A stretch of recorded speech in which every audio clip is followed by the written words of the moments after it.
Hey guys, what is up? It is me, Pagey, here once again with another video on Stargirl Season 2, and this is going to be my trailer breakdown for episode 12, the penultimate episode, the second final episode for the season, otherwise entitled Summer School.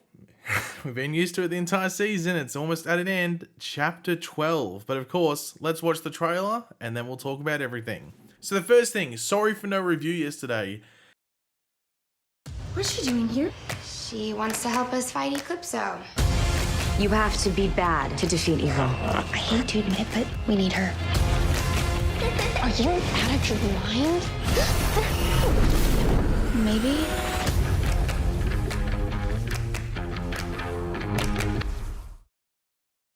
Pain in the buttocks, if you know what I mean. There was power out in my area for most of the day, extremely frustrating. Like literally it went out as I'm watching the episode. I watched about 10 minutes of the episode, power went laters, it yeeted, whatever you want to call it, went into the Shadowlands, it disappeared, and I didn't get it back for like until late afternoon. By that point, too late to put the review up. And you know, the episode itself, I don't think warranted me rushing to get a review out. If it was this episode, episode 12, you would have got the review, but I thought, you know what, it was a pretty timid episode that just set up some stuff, so we'll just talk about it now quickly before we break down the trailer. So yeah, last episode we had the Shadowlands. It was cool to explore it. The episode actually felt much longer than the time. Like I thought it was towards the end of the episode, and I looked at the time, and we're only like 15 or 20 minutes in. I was like, oh, this is really like, not saying it was bad, it was going slow, but you know, you just sort of like immersed in that Shadowlands, and it was cool to see because I don't think we'll see it again. At least we won't see like it in that form, I don't think. But of course, it was cool to see Dr. McNider return and actually him be there and help out Courtney. And as I think most people were predicting, the Shade was going to be the one that helps gets Courtney out of the Shadowlands eventually. I don't know how they would have been able to get out if it wasn't for the Shade, unless like, you know, Obsidian or Todd Rice randomly showed up, or for some reason Eclipso wanted to help out. Though it must be said, before the Shade or Courtney accepts the Shade's invitation, she does go through some traumatic pit stops before accepting that escape route. With also Cindy and Dr. McNider coming out with Courtney as well. So it was cool to see the fact that Dr. McNider is now out in the real world and see him in color, because we've just been seeing him in black and white. But in doing so, the Shade appears to die with his like body disintegrating like we saw after the initial fight with Eclipso. So I don't think he's dead. I just don't think he's dead. But I do wonder whether he helps out with Eclipso's takedown in the finale. I just don't think he's dead. I just think he's extremely weak, but maybe something has to happen where, I don't know, where Eclipso gets put back in the diamond where he can actually be healed, which funnily enough would sort of play off what was happening in episode 10. But yeah, it'll be interesting to see what happens there with the Shade. But Cindy wants to help the JSA take down Eclipso. She's becoming an ally for the team, which sort of continues into this trailer. But of course, before we break down the actual trailer, we will quickly read out the synopsis or description for the episode, as it does give us more context, as well as reveal more that's happening in this episode that's not revealed in the trailer. But of course, throughout the video, be sure to know your various opinions, thoughts, theories, predictions, everything heading into this episode, and also the finale as well. Always curious to read what you guys are thinking. And of course, if you're going to enjoy the video and you're looking forward to this episode, why not drop a like on the video to show all of that? With the looming threat of Eclipso hanging over them, Courtney seeks help from the unlikeliest of places. Meanwhile, Mike's search to find Thunderbolt leads him straight to his friend, Jakeem. And Pat goes to extreme lengths to protect Rick. So yeah, this is the second last episode, as I was saying at the beginning of this video, for this season of Stargirl, which is just crazy to think because it feels like we waited so long for season 2, you know, after the end of season 1. But it just feels like this season has just breezed through really, really quickly.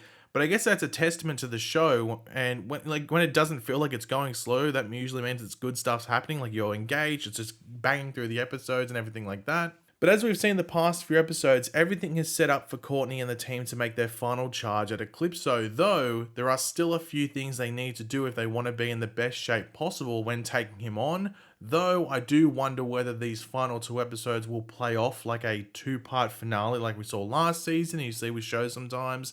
You know, where put together they feel like one big movie-sized episode, or if the 2 episodes do feel separate. You know, it just feels like it ends, and maybe there's a bit of a gap, and then we pick up with the finale. I'm not too sure. I guess we'll have to wait and find out. I'm predicting it'll feel like a 2-part finale, but we'll have to wait and see.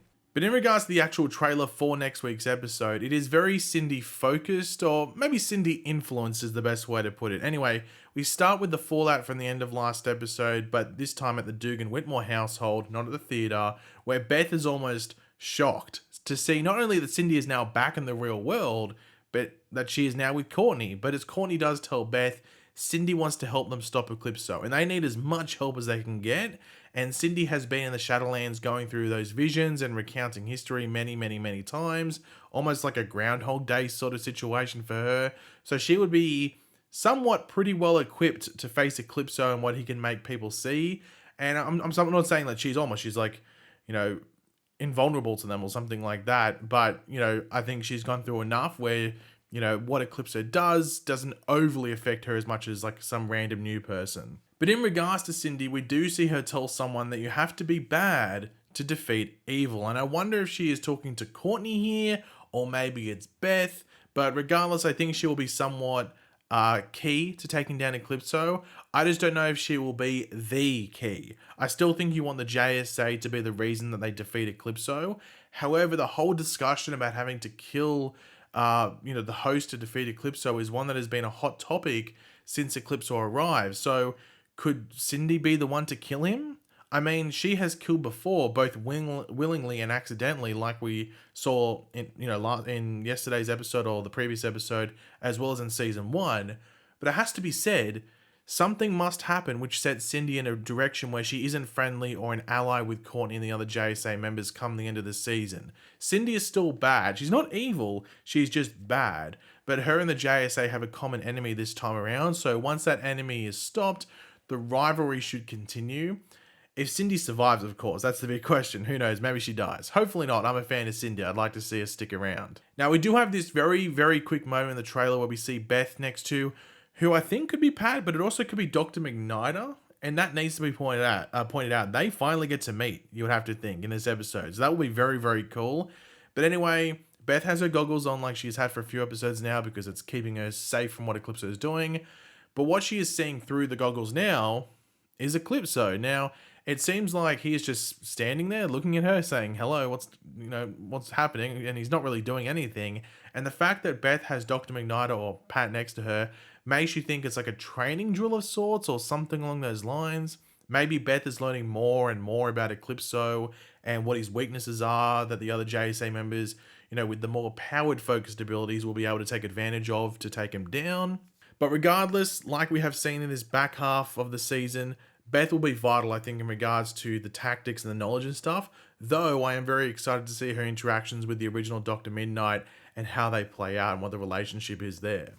Now, we see Yolanda come back into play in this episode briefly in this trailer, and last week we saw her for the first time in a few episodes, but that wasn't the real Yolanda. That was like Shadowlands Yolanda. But we do see Yolanda asking Courtney whether she is out of her mind or not, and I would assume this is due to bringing in Cindy to help against Eclipso, or maybe it's for another reason, who knows. But to be fair, the JSA and Courtney need as much help as possible here, as I was saying before, and Cindy can provide that despite what other motives she might have. Taking down Eclipso is mission number 1 at the moment, and Cindy is an ally in regards to completing that mission. I think it's hard to tell whether Yolanda comes back into play as Wildcat specifically in this episode, but I could see maybe in the finale that she suits up again. But there could be a moment in this episode that sets all of that up. Yolanda was completely broken, so I think something big would have to happen. But hopefully, the friendship between Courtney and Yolanda can, reconnect her to the Wildcat side of that, and also Courtney can reveal what she found out about what happened to the JSA in the past. That, Yolanda, you weren't the first JSA member to kill. They did it in the past as well. So hopefully that can, push Yolanda back into that Wildcat role. And I mean, Ted Grant was a bit of an asshole when we saw him in the past. So I think Yolanda is definitely the more noble and moral, have the moral high ground of the Wildcats that have been around. Now we do see Jenny along with Beth at the school cafeteria, where of course was the place where Eclipso first emerged this time around in episode 6. Yeah. And Jenny is using the ability from her ring that we saw last week, in which she was able to track the shade thanks to the scent, if you want to call it, from the calling card he gave to Barbara previously in the season. But this time around, it seems they will be using it to find Eclipso. But what would they be using as the scent? And there is probably a few things left behind by Eclipso in this area, but I wonder if it's like the goo. I'm just gonna call it the goo or whatever it was that was left behind by his boots when he walked, like when he would walk past, like we saw. That seemed to leave like quite the mark on the floor. It could be that. I don't think he left anything noticeably like else behind outside of that in that episode where he merged, but at least the group has Jenny on their side for this final part of the season, and she's useful in a couple of different areas, and we know that she can somewhat take on Eclipso. You know, we saw that in the previous episode, and that was her with no training, so maybe there's a bit more diving into just harnessing her powers and focusing in. She can be key or a key to you know, taking down Eclipso, or at least being a useful entity in it. But speaking of Eclipso, he appears to have some plans of his own, as we see him in the form of the young Bruce Gordon looking over a model of Blue Valley, and I would have to think this is within the American Dream building. So I wonder what the hell that he has planned, or whether he's doing something else in there and just comes across that model in the process. And they just have this moment in this episode and it plays into the episode some other way. I am curious to see how Eclipso is handled in these last 2 episodes, because he is clearly a pretty overpowered villain, so hopefully it doesn't feel like a bit of a cop-out in regards to the way they take him out.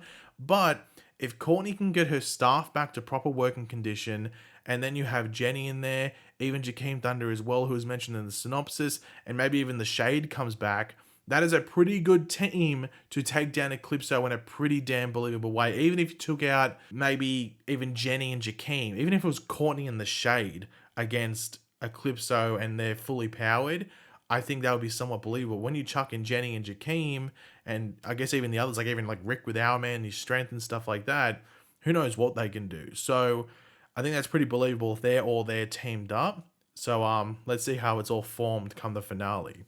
But yeah, as I said, the synopsis does mention Mike looking for the Thunderbolt Pan and learning that Jakeem has it, and also it does mention Pat helping out Rick. So it seems they are really building towards a big finale episode that will also set, you'd have to think, major things up heading into season 3, and I'm very curious to see what the things are at the end of the finale are, but we're still 2 weeks away from that. We've got a week until this episode, and I'm sure it's going to set up the finale in a pretty exciting way. Now, unfortunately, there's no promo images at the moment or at the time I'm making this video, just how it's been the past few weeks. So yeah, no promo images to go over, but I'm sure they look pretty cool. That's me talking from the past without even seeing them. But yeah, guys, thanks for watching. Hopefully you enjoyed the video. If you did, it'd be awesome if you could drop a like on it to show support. Let me know in the comment section down below your various opinions about this, what you're looking forward to the episode the most, and various theories heading into it and everything like that. Let me know that in the comments. And of course, if you are new to the channel, make sure to subscribe, and I will catch you guys later. And goodbye.